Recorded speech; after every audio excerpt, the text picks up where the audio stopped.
Welcome back to Win Against Tide. And Adrian, it's just me and you again. Yeah, just you and me, Davey. But today we're going to be talking about Yamaha 70 horsepower updates. Are we? Jeez, that sounds very exciting. The long weekend and boat ramps. Carry on. Yeah. I didn't know that you had things actually written down. This is a shock to me. A weekend of catching nothing. We can talk about that too. And Target 100 updates. Very exciting things. Much more to talk about too. Some people may have noticed we promised various guests over the last few weeks and it just keeps being me and you. That's mostly due to we got Elon Musk on next week as well. So Elon's coming, and then the week after that we have Ro Jogan.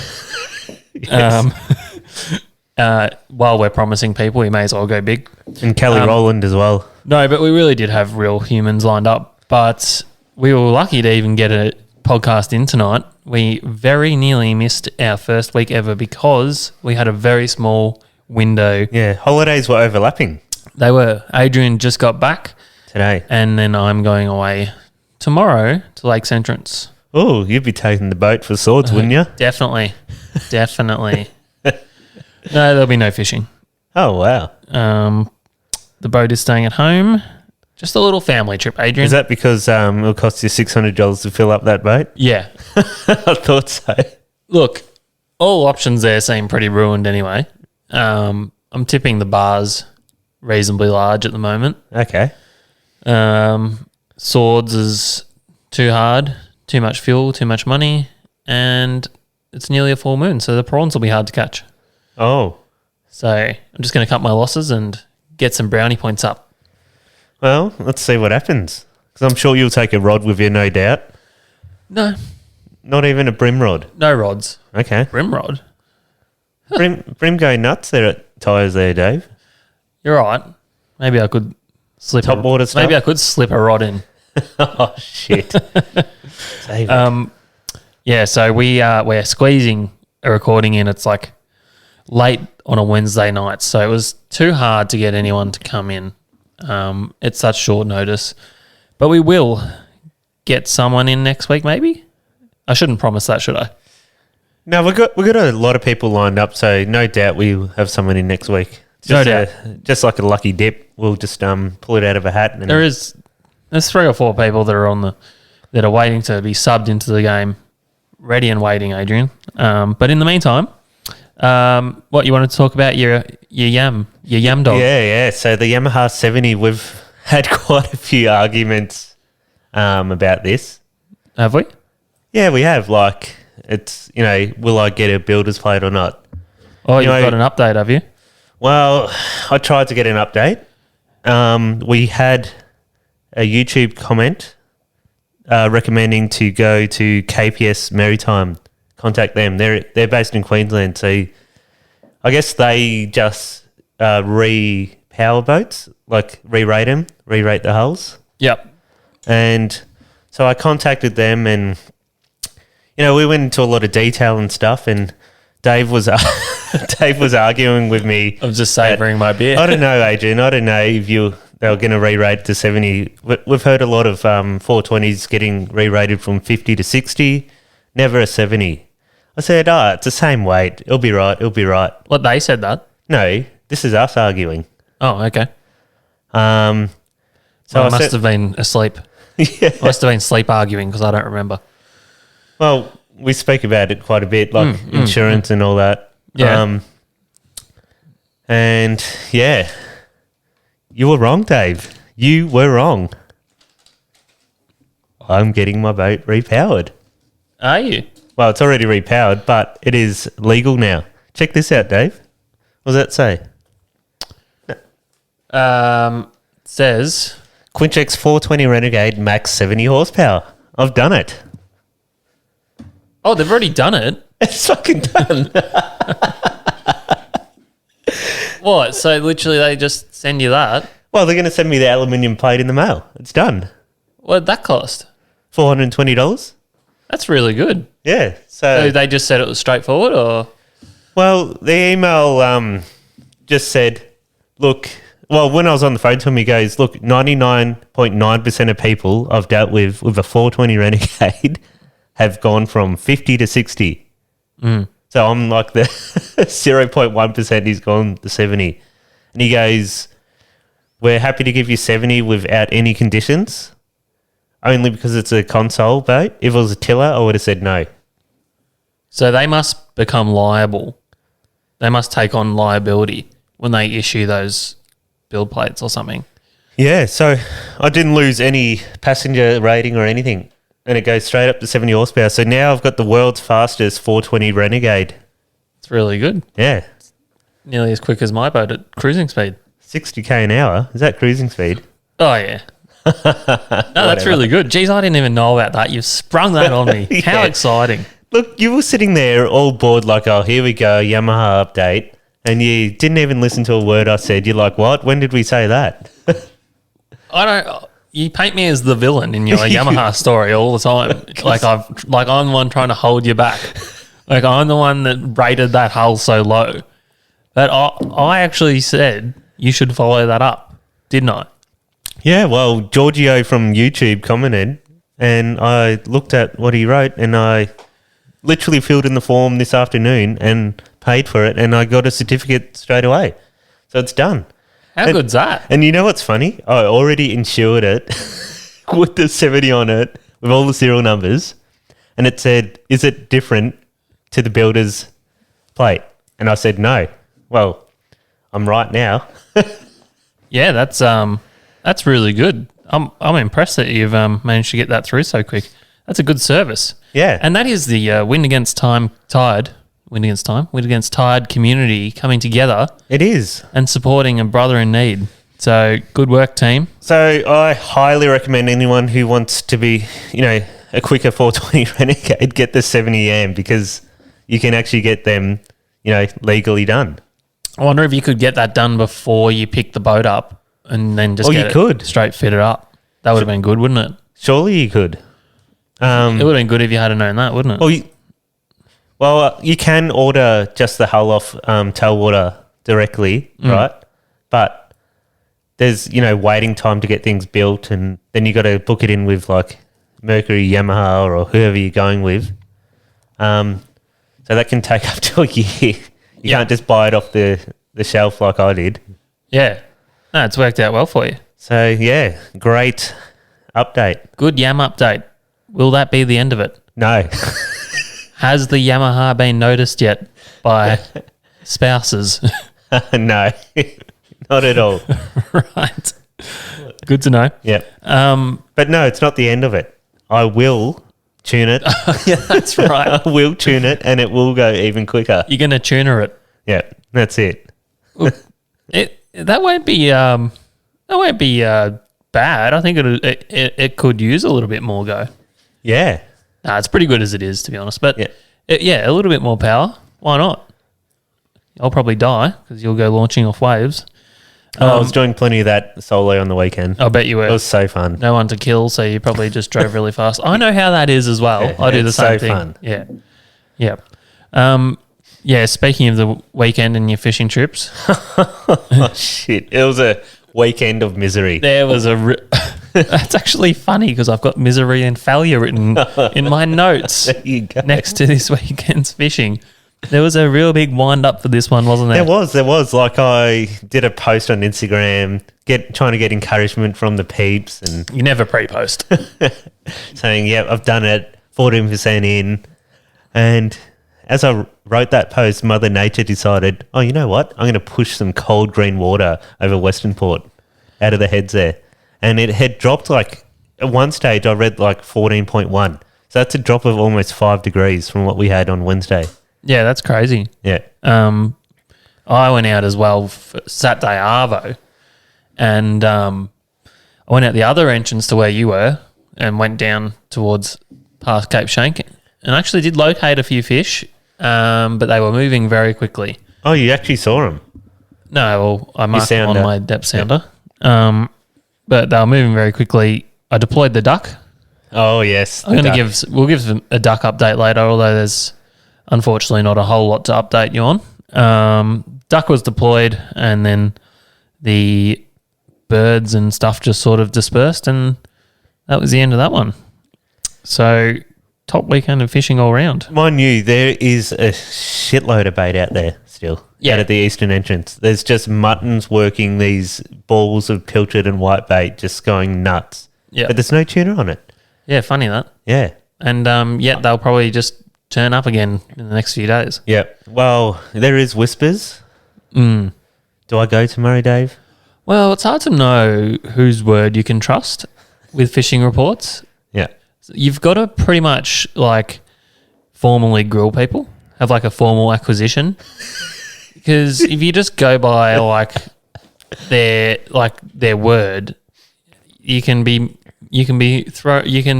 up a creek without a paddle. Oh, yeah. We've all heard those stories before. Remember when there was barrels reported in Port Phillip Bay? Yes. And everyone's gone out there with game rods and it ended up just being dolphins that the guy saw. So what happened was, this is I'd forgotten about this. It was actually my birthday and I was out for a brekkie with Maddie and my phone starts going off and it's Brendan and Jared Day, fishing journalist. Yeah. Hi, Jared, if you're listening. Put up some photos or videos of dolphins and stuff working.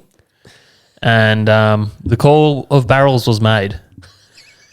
Inside Port Phillip. Now, I was dubious, but some members of the crew were very excited about this and called for a shotgun trip. And I'm sitting there trying to have breakfast out with the wife. Or then she wasn't my wife back then, actually. And you know how much they love it when you're just on your phone with fishing reports going when you're supposed to be spending time with them. I get it all the time. Because you and Brendan just text nonstop when there's a fishing report. So, yeah, long story short, the old dolphin's caught a lot of people off guard, hasn't it? Oh, yeah. That's one of the things you got to decipher when you get a report is whether or not it is a dolphin or an actual fish. So what we were originally talking about there is, you've got to be very careful whose fishing reports that you go off and do a little bit of background research, a bit of interrogation, and find out whether or not it is legitimate or not. Yeah, you're very right because there is a lot of calls out there, even on these school tuna. Tuna are jumping, and it ends up just being mutton splashing, coming out of the water or going into the water. Yeah. So all you see is a splash. Yeah, like I've taken really experienced game fishermen and stuff out, and the mutton birds will be doing that dippy thing. Yeah. And they'll be telling me, see the fish busting? And I'll be like, there's no fish there. The one that gets people all the time is when the mutton enters into the water and then you don't see a bird after. All you see was the splash. Trick bird. Yep. We call them splash muttons. Splash feeding. Yes, that one. And we had a little bit of a case of this mistaken identity over the weekend. Did we? Well, our good mate Suraj Yes. of King Kong Donkey Kong fame. Yeah, King Kong, Donkey Kong. He's been on a mission. He has. He has hasn't been on a journey of self-fulfillment, and it's been really impressive to watch him. His goal for the season has been to catch a kingfish off the rocks. He's selected a particular rock he likes the look of, and he is probably on about his 10th or 12th trip. He's been going most weekends trying to catch the elusive kingfish off the rocks. And that's a big feat, especially when you don't even know kingfish, exist in that area. He's decided they're there and he's just going to persist till he gets on, which is awesome. He was bloody stoked over the weekend because he got one. He got a king. I don't know if you're going to show off. We've got to be careful with the photos, Adrian. Oh, yeah. It was very careful. Yeah. It's pixelated. Because it's his special spot and we don't want to give that away. So he got one about was it 79 centimetres or something? It was not a bad fish. I was at 79. I wasn't sure of the size. I got a video of them measuring it anyway. Okay, there you go. Anyway, and then, that was exciting. He lost one before that fish, apparently, didn't he? He lost one before that, and he lost one after that. And apparently the one he lost after that was on like a 1 kilo squid live bait, which I thought, oh, God, He's actually got a hot bite of giant kings going on there. Now, before you go any further, I've tried live baiting with squid anchored up. And what I noticed, what happens with the squid, live or dead or whatever, they like to just sit on the sand doing nothing. Yeah, they like to reach cover. Anyway, so he told me of this second fish that busted him off that he couldn't stop. I thought, oh, geez, this sounds good. And then I get a video sent through a couple hours later, and let's just say after some analysis, I think that second kingfish and possibly the first one as well, the two big ones, may have been flappy boys. The wide brim hat, you reckon? Because we started the video and there was just heavy weight, long, sustained runs, and then it sort of stuck itself to the sea floor. Look, to me, it looked like he was trying to pull the bath plug out of the bath with his rod at one stage. Traditionally, kingfish don't suction themselves to the sea floor, from my experience. More of an erratic, head shaky fight with followed by sustained tail beats. So you're going with like an undulate or something? Yeah, possibly. But, you know, I didn't want to crush his dreams, but I had to. Yeah. But yeah. So this is where we're getting to, where you got to trust people's, I guess, knowledge with fish calling on reports. Yeah. But yeah, good on Siraj. That's bloody awesome. And it would be, and if you know what, if they were big kings that he lost, it would be wrong of us to then go there off his report and steal his glory when he's just put in 12 trips anyway. So yeah, probably best that we've decided they are stingrays, so he can go back and get a big 1 metre dog. Yeah, that would be impressive. Land base. 1 metre plus. Tag at 100 update, Adrian. The crowd is roaring for tag at 100 updates. Oh yeah, yeah.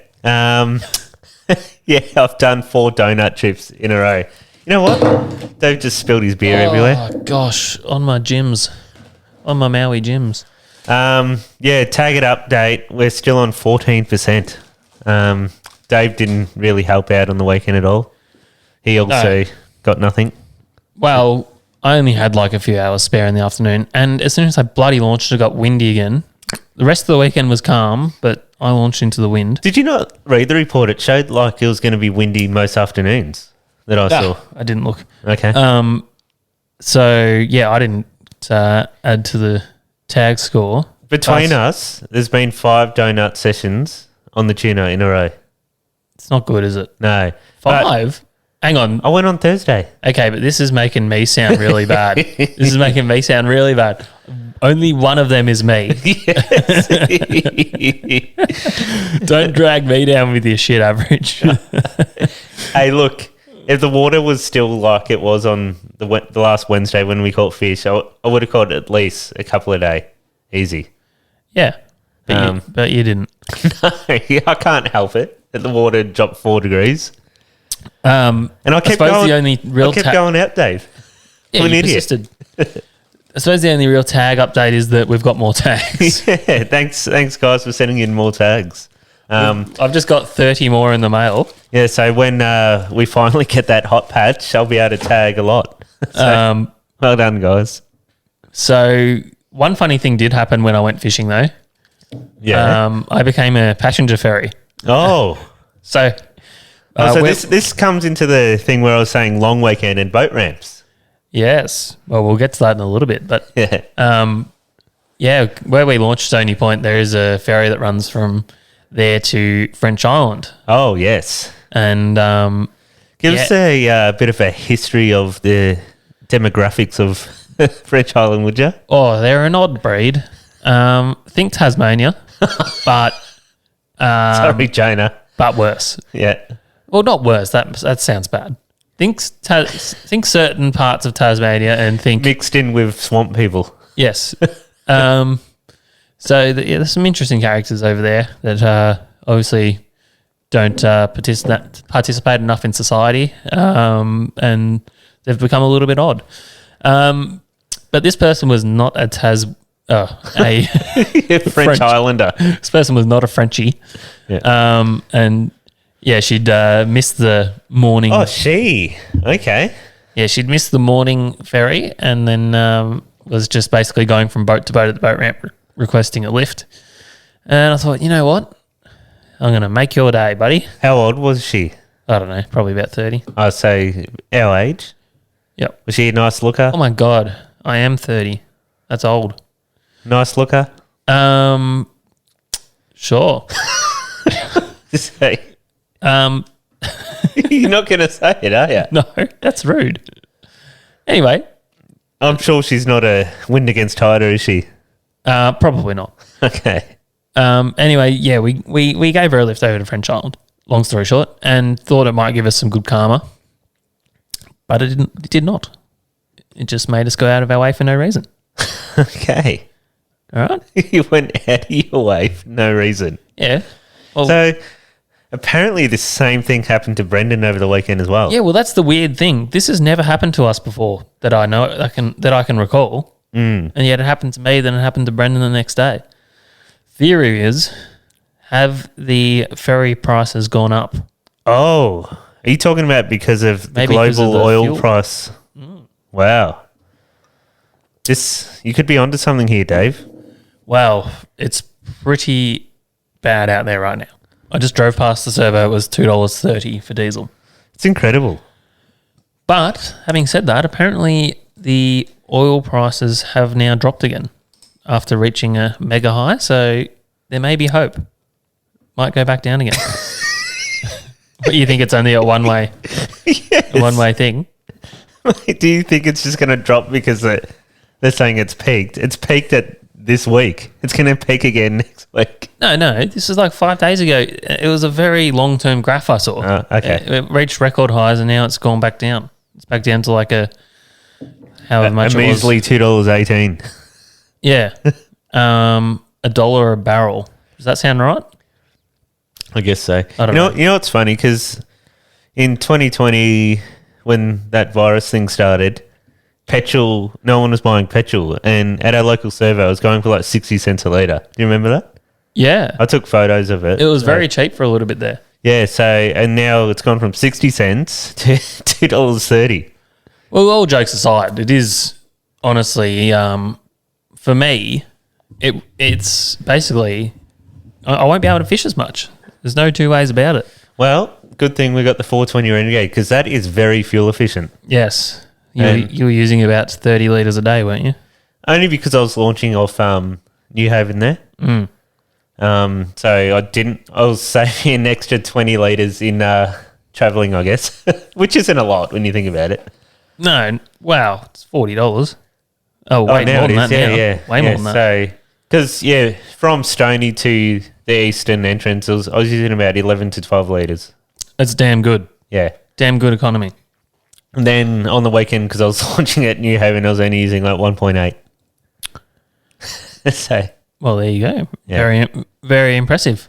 That's one advantage of the smaller boat, yeah. for sure. Lucky some of our friends have just bought like 50 to 60 footers with giant twin engines. They're diesel, though. Oh, diesel's gone up too. Diesel's more expensive than unleaded. Tell me, why is that? It's less refined, isn't it? I literally had this conversation with my brother the other day. Yeah. I said, correct me if I'm wrong, but isn't diesel a less refined version of unleaded? Well, it is. It's oily. So is it just a supply-demand thing? Maybe. Good God, this is going down a boring conversational Yeah. path. Let's move on from that. Have you got anything else to add before we swing on over to About the hookup? long weekend and boat ramps? Oh, you're going to do some... You getting mad? Are you getting mad? Nah. Oh, yeah. You look mad, Adrian. To Peter Griffin for You Know What Really Grinds My Gears. Thanks, Tom. You know what really grinds my gears? Fire up. Get in on. Well, Dave, as you know, the long weekend at boat ramps brings out the once a year with the two bangers. And it's 6 a.m. at New Haven boat ramp. The lines just started to get long, and I've just reached the end of it when it just started to build up. And I'm like, oh, what's the hold up? I look down the ramp. There's someone like filling his two-stroke oil halfway down the ramp. Oh, no. Yes, and that happened twice while I was waiting in line. I'm not kidding. You would have just arrogantly strut up and told them what was what, though, wouldn't you? And you know what else happened? After I launched my boat, I go, oh, how's the no spot in the pier? Like, surely people are fishing two up. Can't they just float out? And then I see this cat just tied up on the other side of the pier, and he's got a 20-litre bucket bailing out water. I'm like, oh no, he hasn't put his bung in. Oh, and was that the case? Yeah, it was his kill tank bung. Oh dear. So there was, and just the amount of time it takes, to launch, because these guys, aren't doing it once or twice a week, so they're not as proficient as others. They're not a crack team like you. No. Were there people helping people out there? Was it a good vibe, or did you sense a lot of fury and anger? Yeah, well, when boat ramps get busy, people get a little bit flustered, a little bit frustrated, and they start yelling at their mates. They do. Like, there was a spot opened up next to my boat, and his mates on the pier yelling at his mate on the boat, like, there's a spot here. It's like, I know there's a spot here. I'm trying to get there. It's just, it's full on. Fair enough. And it's not just inexperienced people that tend to hold up the boat ramp, because there's a good friend of ours who likes to pull up and do all his boat unrigging in the section where you pull up to reverse down the ramp. Yes. And when I go fishing with him and he does it, I get very embarrassed because there can be people waiting and you're just like pulling straps off a boat. Albeit we are still quicker at doing that and getting the boat in than a lot of people are normally. Yeah. But best to avoid that. Yeah. Would you say, Adrian? Oh, yeah. Long weekend isn't fun for launching boats. No, probably a weird weekend to pick to go on a little fishing excursion. It's just the way, work, played out, and I was able to take a little bit of time off, and not enough time to go up the south coast, but enough time to enjoy with the family. So there's a puddle of beer just sitting in the middle of the table here. Oh, shit, Dave. Lick it up. Well, that is an option. It could be either sucked up or wiped up. And let's just see how that one plays out. So we often like to say, people, like, can you like, comment, and subscribe to our channel? And I've got an update with that, Dave, because How to subscribe? we had 2 subscribers from last episode. Wow, it's trending nicely, isn't it? Yes. Do you know what else I've become? I've become an influencer. Oh. Well, I happen to I can't remember where I heard it, but someone told me that it's good for the old algorithms on Instagram if you do reels. Oh. You know reels? Yeah. Which are like TikTok. Like on my rod. Yeah. Like TikTok reels. Yeah. But on Instagram. So it's kind of like a Snapchat. We're not getting an Instagram TikTok account, by the way. I'm drawing the line there. I can't bring myself to do that. Yeah. But if you put videos up as reels on Instagram, apparently it's good.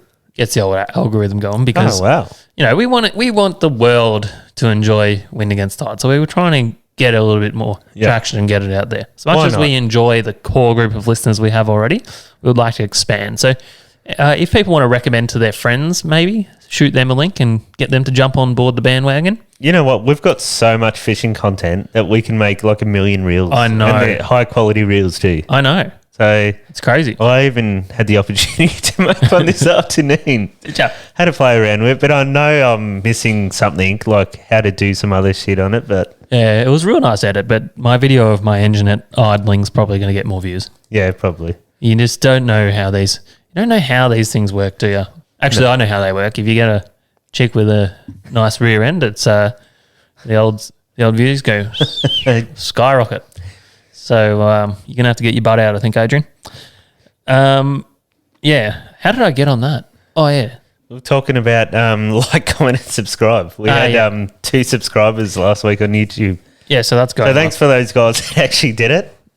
Yeah. Because you know what? It's free to hit that subscribe button, and it helps us out a lot. I know. So just do it, people.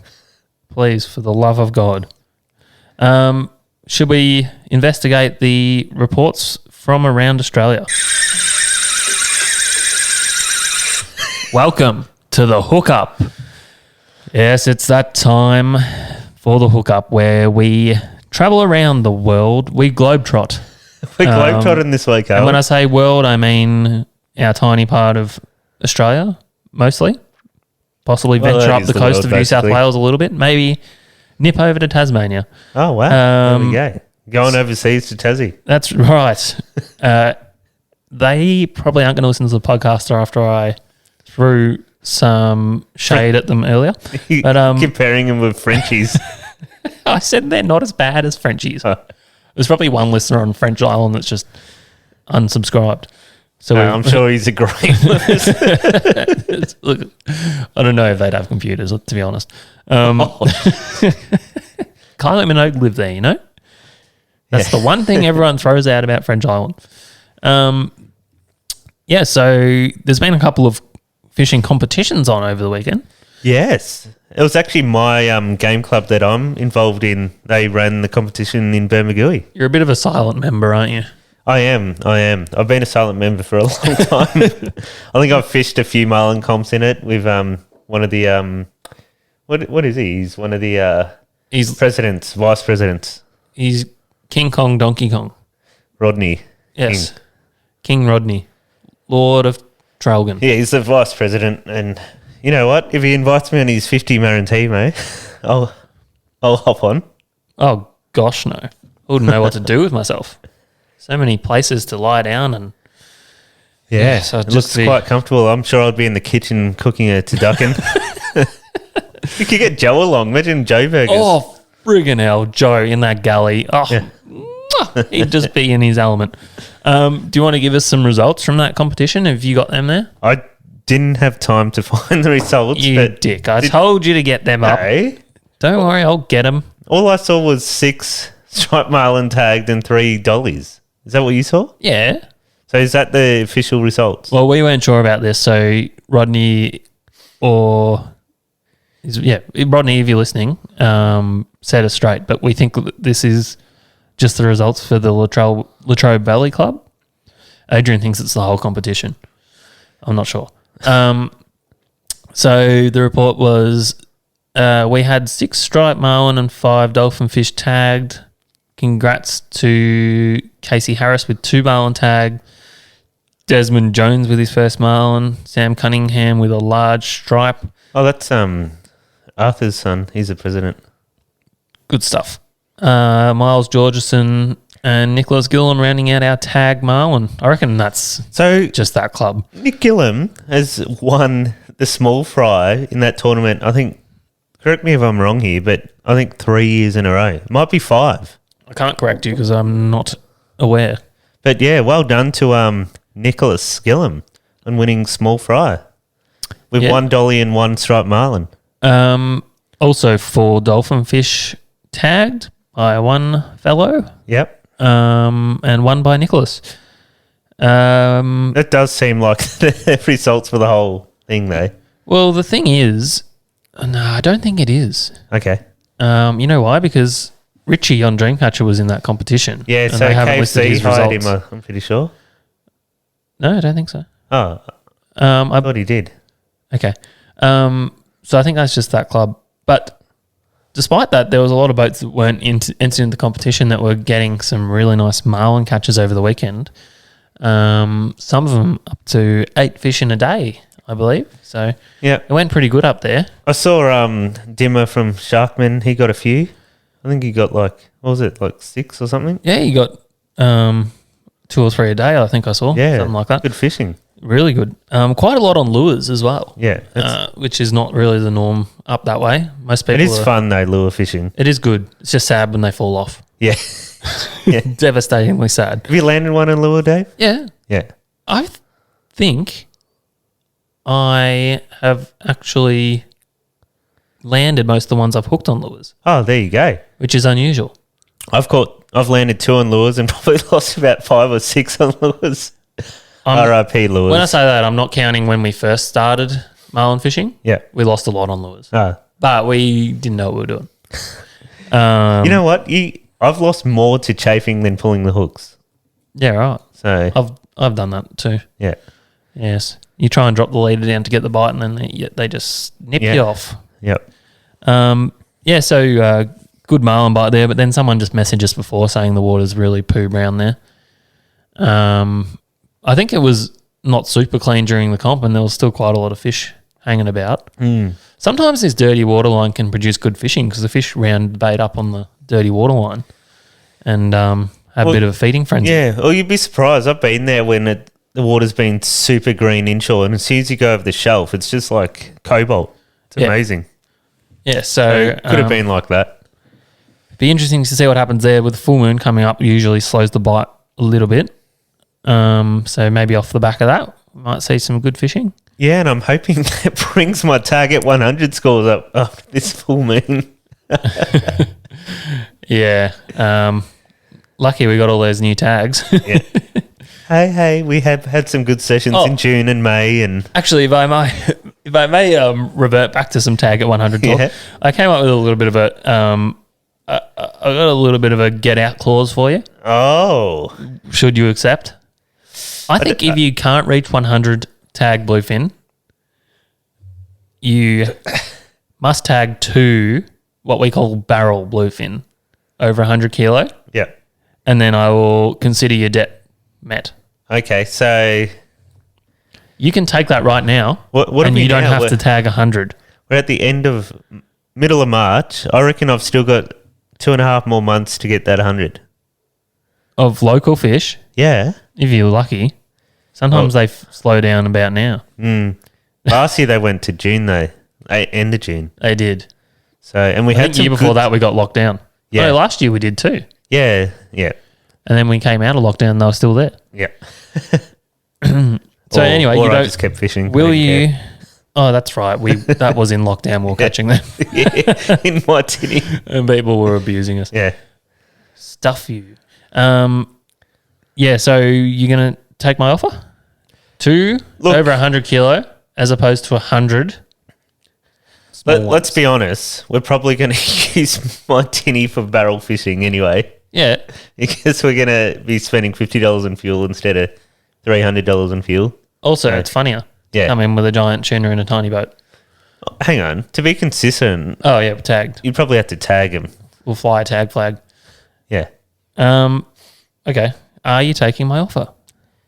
Yeah. If I can't get to 100, I'll No, tag. but you have to now abandon the 100. No, I can't abandon that. Look, we've got like 30 tags to deploy. I'm still going to tag small bluefin. Stubborn. All right, back to the hookup. Yep. So we've covered marlin. Well, we had some reports from good mate Jonah, Fisheries Yes. Officer Jonah. So that was the other competition. Now, with Jonah, he told me a story about licensing and brown trout. Yeah. So, because the Queen owns the brown trout population, this is what he's telling me.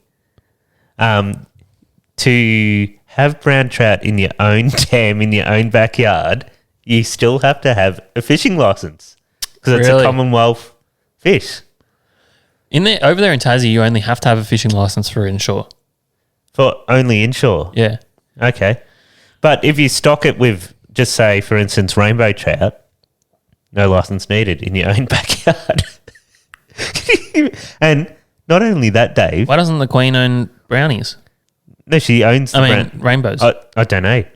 We'll have to ask Jonah that. But not only if you stock brown trout in your own backyard, do you have to have a license, you also have to make public access to that dam because it's public property of the Queen. No, you don't. Yes, you do. No, you don't. You can speak to Jonah and ask him this. You're not even allowed to fish some public rivers if you're on the bank that happens to be someone's land. Well, I've been speaking to Fisheries Officer Jonah, and he's telling me. You've probably Facts. cherry-picked some information out of that just suits your agenda. Well, we can find the correct information about it, but this is, I'm just going on what he's telling me because you often don't tend to check your socials when we're chatting at midnight, me and Jonah, and you miss out on a lot. You two do have a lot of good chats, actually. Yeah. And then I just join in under the same banner as Wind Against Tide, and he doesn't know who he's talking to. Exactly. Actually, on that topic, that was the other thing I was going to bring up today. Yeah. I personally feel trout should not be stocked in wild rivers in Victoria. introduced species, even though they were introduced a long time ago, would it not be much better served reintroducing natives into those systems? Yeah, I wonder if it's because it's Commonwealth land. Oh, God. It might come back to that scenario again. Okay, but let's... You're not happy with this, are you? But I 100% agree with you. It should be yellow belly, like the perch species. Imagine how good that'd be. The trout cods, and even underlooked species like blackfish, which used to thrive in the smaller creeks. with English redfin. Do you have to destroy them if you catch them? No, I don't think you do. I thought you did. No, I think we like them enough that we don't try and Okay, wipe them out. so it's only carp you have to destroy. Yeah. Okay, I think redfin you used to have to, and then they just gave up on that. I think so. and there's no size limit for redfin because I see a lot of photos at Purrumbete, the cleaning table with like hundreds of redfin. Which, why is there even a bag limit for trout? That's a good point. They're just... It comes back to the Commonwealth. I suppose thing there's again. I suppose there is wild recruitment for them. Yeah. Well, that is very true because there is a lot of sea runners, especially down like Cumberland Way and especially Tassie actually in the Derwent River there. So Yeah. Anyway, that's my opinion. Stuff those trout. Get some cod in there. stuff the trout. Stuff trout. Get cod in. Yeah. So what we're the Tasmania the other reports. competition in Tassie. There's some pretty good fishing there. Some very exciting news. We're kicking off the swordfish season. Oh yeah, I'm looking forward to getting that 420 out there. Oh, actually, I was told today by another young lad who's just purchased a Stavy craft, Oh, a small Stavy craft, that you might have some tiny boat competition out there on the swords. I'm pretty sure a 1450 Stabecraft is 440 overall, and the 420 Oh, is it? Renegade is 440 overall too. Oh, I thought you were saying that it was far too big to be classified as a tiny boat. No, No, so it could be the Mosquito fleet out there. yeah, Well, you know who we did see out there just absolutely kicking all our asses in the tiny, tiny boat was, the Cootercraft guy yes, in the Little Ram. the tiny little ram. Yeah, I think it was Joel Boldes, wasn't it? yeah. It's a. I remember seeing this little thing. I'm Just like, like is that a freaking jet ski just smashing its way out? And it wasn't even a calm day either. Out way past the oil rigs, and I believe he came back in a few times with just big sword taking up the whole deck of the boat. He did. So it's definitely not about having a big boat. For some people, some people are just that good. Oh, I wanted to speak about another boat ramp incident just quickly before we forget. Your brother, Dave, Oh yeah, I meant to talk about this before. he sent me a photo at like 1 o'clock. So, got any updates, Tom? Seen the tuna yet? And he sent a picture. No, have to tow this guy in. Anyway, I just assumed he was going back to the ramp. 3 hours later, I decided to have dinner at my mate's restaurant on the New Haven Pier there. Okay, hang on. That's a cat towing a boat. Is that Tom? Yeah, This is 3 hours later. yeah. Well, you know where he towed him in from? No. Cody Bank. Oh, you're kidding. What's that? 30K 30K? It's more than that. from the eastern entrance. I think it's about 30K. That's long enough, isn't it? I think it's about 40. It's a long way. Yes. So Tom got flagged down by guys in a Haynes Hunter who are having engine issues. There's probably that guy putting two-stroke in his motor at the ramp. Possibly. And Tom obliged with a tow in. Yeah. Now, if someone tows you in that distance, spends 3 hours of their life doing so, how much would you be slinging them? Oh, look, I would be like, you've wasted 3 hours of my long weekend. Yeah. Not only 3 hours, he wasted the fishing day. And then he's probably spent like, I don't know what his motor uses, but I'd say like $40, $50, $60 worth of fuel in those 3 hours towing him. Would you agree with that? Possibly more. Yeah. Yeah. And what did the guy offer him? Oh, well, I don't know if we want to do... I don't know if we want to... Okay. I don't know if we want to oust anyone. But with Was a today's low fuel amount? prices... Personally, I felt it could have been more. Yeah. I think, if someone's gone to that much effort, you need to be bloody doing something pretty spectacular for him, in my opinion. Like getting on his knees? Possibly. Some appreciation should... Look, They did sling him some money. Yeah. So don't get me wrong, but yeah, I reckon that's a fair effort towing someone 30K. Yeah. Especially when it takes that long to do so. We're getting sidetracked a lot.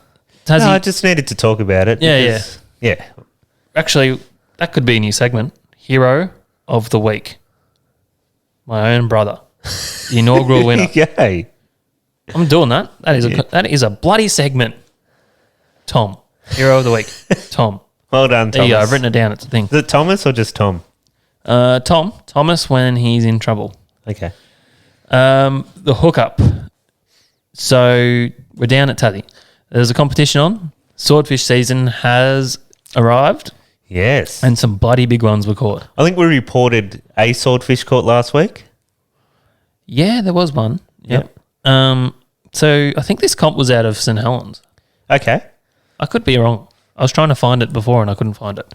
But it was somewhere there on the east Sounds coast. about right. Somewhere north, eastern, up, the whole island. You could walk around it in a day anyway, so it's all the same place. So there was a 241 kilo sword. Oh, that's a monster. 130 kilo sword. Not bad. Jonah said a monster was lost after hours. And there was a 300 kilo gutted mako shark. Wow, that is a big mako. It's a big girl. So that obviously got weighed if it was gutted. Well, it certainly wasn't released. Weighed in, yep. I'm sure, that's right. I'm sure that all got eaten.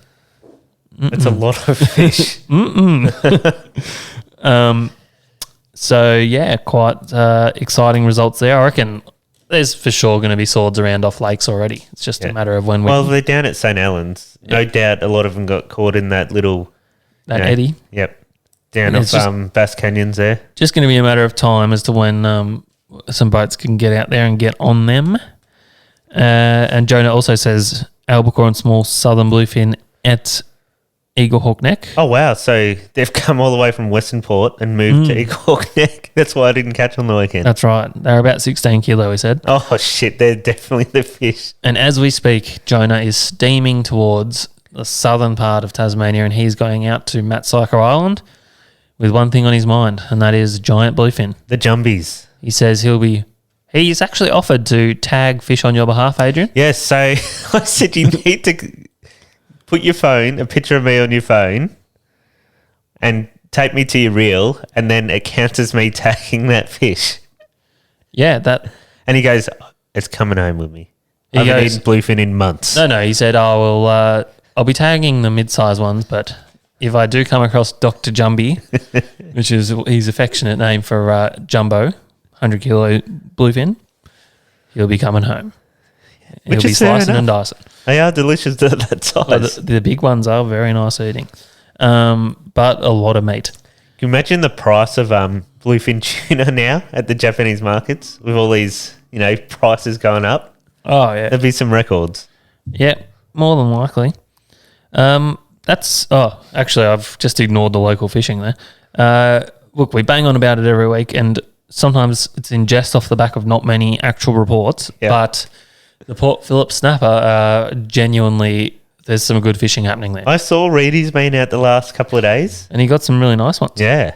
Some of the charter boats have also been getting into them. Well, traditionally, April, you do see that second run of fish start to come into the ports and bays.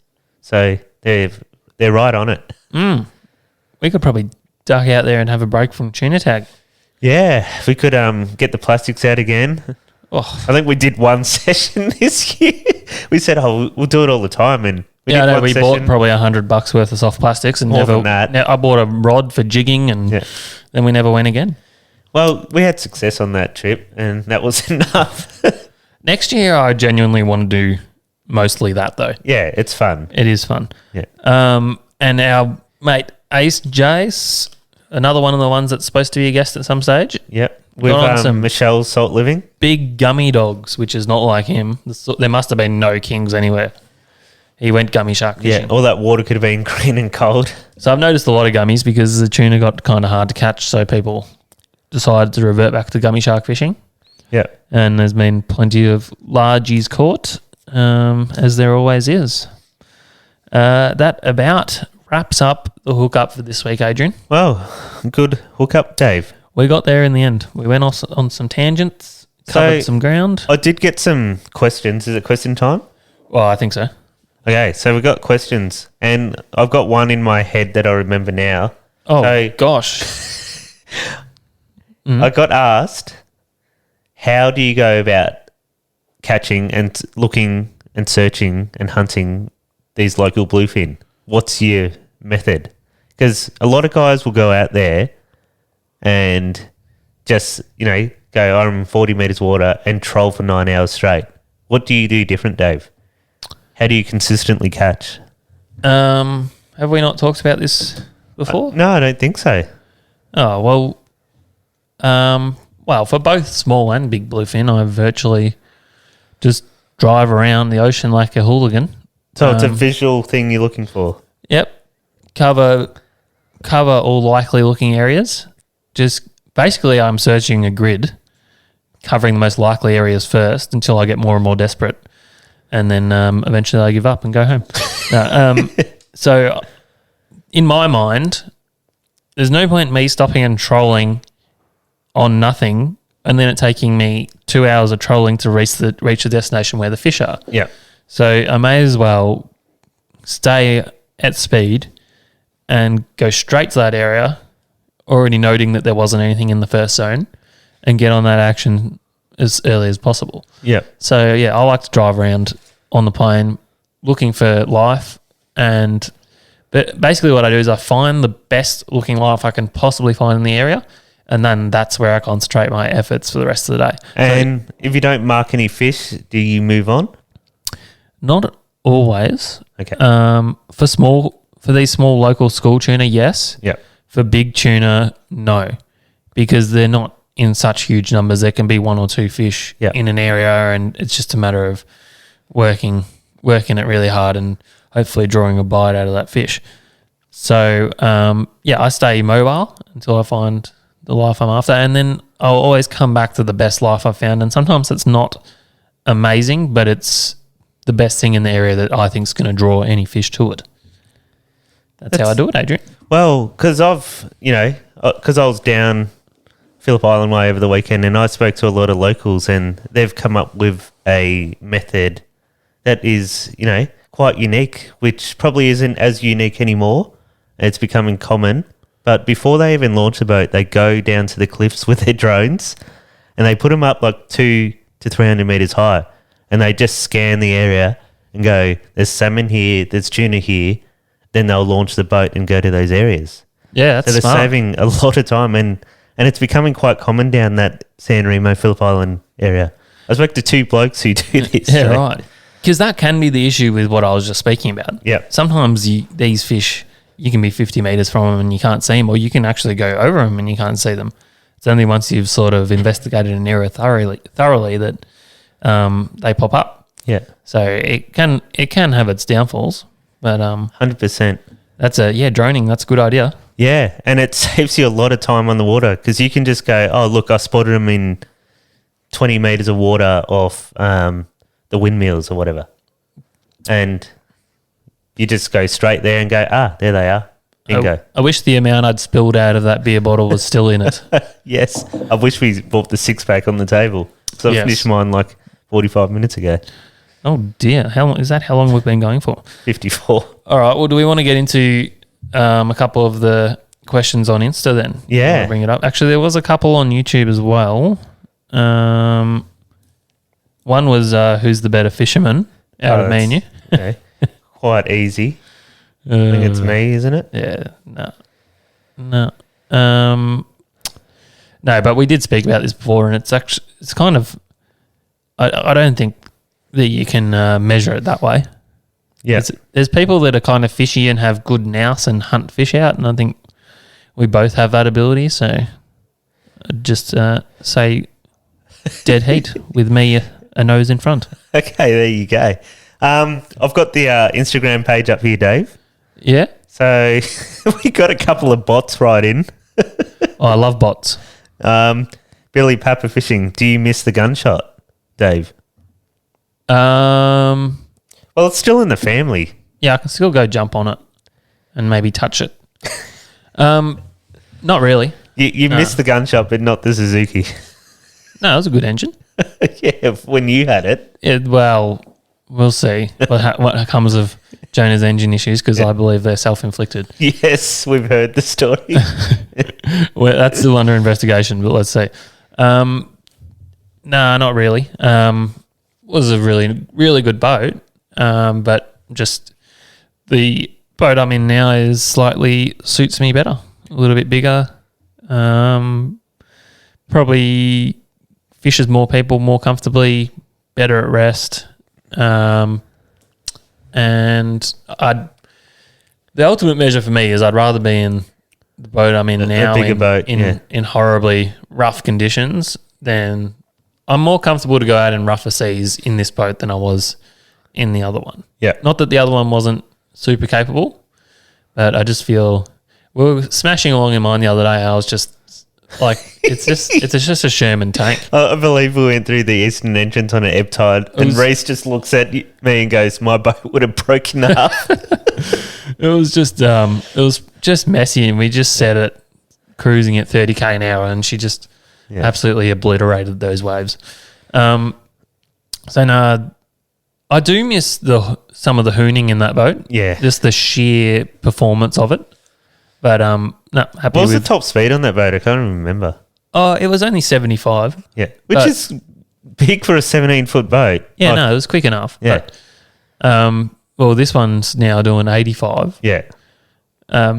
So yeah, no, don't miss it. But yeah, I would definitely enjoy going for another spin in it, just for old time's sake. I'd stroke it, and just reacquaint myself with it, and have some quiet time. So the next one is touched on striped trumpeters.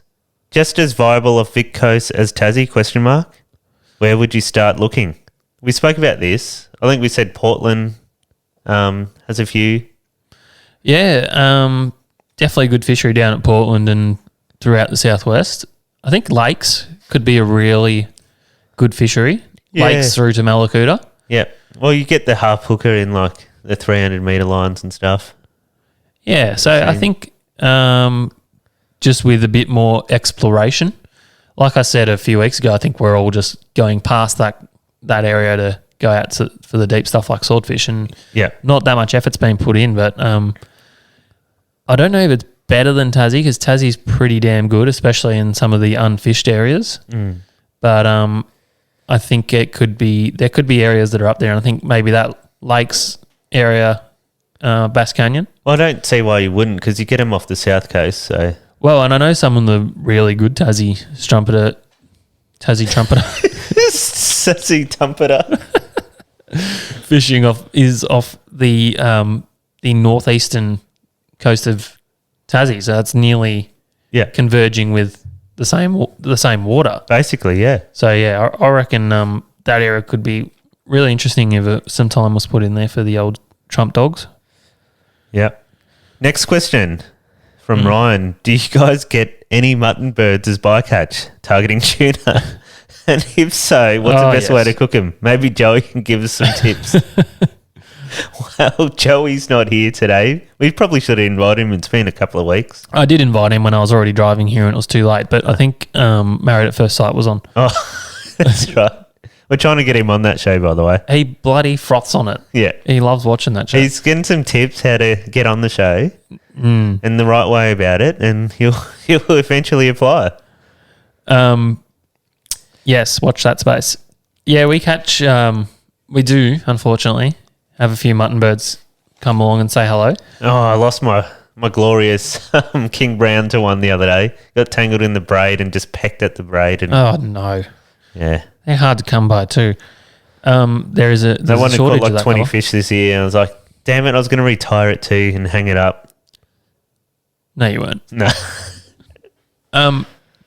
Yeah, so what's the best way to cook them? Oh, look, Well, I think Brendan maybe has like some theories on it, doesn't he? I think maybe they'd be quite gamey. So I think something that keeps them moist would be the way to go. Perhaps like a confit Is it? I don't even know what that is. It just sounds fancy. Well, I feel like I've heard the word duck confit. myself, I'm actually boycotting muttons because they come from Russia. So that's my Did you just sanction. steal my line? Yeah. You're sanctioning them. Yeah. That they travel through Russia, but do they come from Russia? I don't think they do. I think they actually breed on Phillip Island. Yeah. Or is it James Faulkner Island as well? Is that one of them? No. What the hell? No, Faulkner Island. Obviously, a mate. Yeah. Yeah. I don't know where that is. It's on the that near- coast of that near New South Wales and Queensland. Is that near Ponting Point? Ponting, great shot at point. No, yeah. So I'm coming to their aid there. I think they're not Russian, Okay. and you should not boycott them. We actually had one come on board the boat the other day, Yeah, we and did. he was quite happy just waddling around on the deck, acting like he owned the joint. Yeah. And then he crapped at the helm. Dave, I had a similar story on the weekend. Did ya? One was on my boat for 10 minutes, and you're not going to believe it. It chucked all its gurry on the carpet. I was so upset. I'm like, oh no, there's gurry everywhere. Those who don't know what gurry Yes, is, I was going to say you should. Gurry was a form of when you wanted to eat these mutton birds, you used to grab the bird by its feet, was it? Well, you- allegedly. Yeah, and you had to swing it around like in this. This is motion. what we've been told by. And This is a yarn we've been spun. yeah, and you'd be spinning it, so it would vomit up all the bait fish, so it'd be less, fishy taste before you would I guess pluck it and eat it. So yeah, I basically just had gurry all over my boat. That is horrific. That is absolutely horrific. Yeah. Did we answer that question? What's the best way to cook them? We'll ask Joe Yeah. for next week and see how he'd do it. Other questions? Yeah, we got Jimmy G. Where's Phil? I don't know. He's We'll get him around. on one day. Yeah, we're just letting him get some captures under his belt, and then he'll be on. Mitchy Chap, I heard Standing Dave went on a recent whiting mission. What was his beta choice? The duck lure. Yes. Yeah, I was just chucking the duck lure. Someone's actually asked, how's the duck lure? Look, it's not through lack of trying. It's been getting a run, but it's been a lean period for us anyway. Yeah. So I feel it hasn't had a really good crack at it. Oh, yeah, it was funny because we had 4 lures out the other day and every lure got eaten except for the duck. Not true. The other one that didn't get hit was another yellow coloured one. You know So- what? You're dead right. Potentially it was the Wow. yellow colour. Yes. Because the duck, being actually, even though it's a cod lure, swims like a freaking weapon at like 10k an hour. Yeah. Dead straight, like it is like going off its little duck head. Dead straight in the water, doesn't blow out, swims beautifully. So it's going to get eaten. Nigel, what's your brick preference for swords? Yes. Okay, so me and Dave have argued about this over the years. There's solid bricks, Dave. Yep. What's your thoughts on the solid brick? They're not for me. And I know there's you probably like them because you're thinking they're denser and they'll sink quicker. Well, then there's the ones with, was it 2 or 4 holes? And then there's the 8-hole ones. 8 holes is potentially too much. Okay. There's not that much brick left once you've got 8 holes. Yeah. But definitely whole bricks are good. Whole bricks. Now, I've tried a lot of bricks until I caught a sword, and it was on a whole brick. Now, I've caught them on solid bricks since, but I do like the whole bricks because they're easy to tie to Yeah. because they've got pre-made holes, and the holes as the Okay, you've confused me because you're saying whole brick or whole brick. brick with holes. Okay, here you go. They've got the holes in them already, so easy to tie to. Yeah. And by the way that we tie our bricks up is we use tie wire. Yeah. So that And you the do a mono loop. breaks away, the Yeah. brick's just left with wire on the seafloor. Because one thing I don't really like wrapping them with tape and like rope and stuff because Plastic. you're leaving stuff in the ocean. Yeah. So I reckon wire is a good option for that because then it just rusts away. Now, Usually the mono breaks down at the knot and it's so you're not left with any line in the water. Yeah. Now, basically, we've dropped so many bricks down there. We've dropped power tools down there. We've dropped mobile phones down there. That's true. Have we built a house down there yet? Look, it's possible that I've dropped a credit card. So it's possible they've got the drill, the credit card, so they've been ordering more materials. The bricks, there's probably some pretty serious building going on down there. Oh, shit. No doubt about it. So the whole bricks are definitely superior. They create a beautiful bubble trail as they sink. Okay. Yep. Well, sometimes this is an actual theory, but sometimes you want the brick to drop slower so the bait sinks slower so fish can potentially see that swordfish as it drops down. Yeah, go on. Oh no, he's doing something. Yeah, so potentially but you drop that brick slower, it gives a chance for a swordfish that might be mid-column or, Well, actually, getting a little bit technical here. When we were first sword fishing, we noticed that most of the bites came within just a few minutes of the bait hitting the bottom. Yep. And I know the same thing was happening in Tassie at the start, where we worked out the fish were following the bait down. They were chasing the lights down, and then when the bait was settled or broken away and drifting around, they'd eat it. Yeah. So one other good thing about the whole bricks is, if I can demonstrate with this bill here of Adrian's. That I've snapped and I cut it in the wrong point. Yeah. He's snapped. Sometimes they'll come in really hot and joust the brick with the sword like this. Yeah. And the bill gets stuck in the holes of the brick. And we've caught many swords up to 300 kilos. So you're saying just the sword gets stuck in the hole the sword of in the the bricks. bricks. So Yep. the brick is better than the bait. Now, Dropping. you won't find photos or any evidence of those fish anywhere, because obviously it's a pretty secret technique. It's deadly effective. So whole bricks, very good. No, bricks with holes, not the whole brick. Whole bricks with holes in them. Okay. Yeah, that's what I'm going with. Ah, good call. And we got one more question. Blue Water Johnny, target progress. Sorry, Johnny, no progress.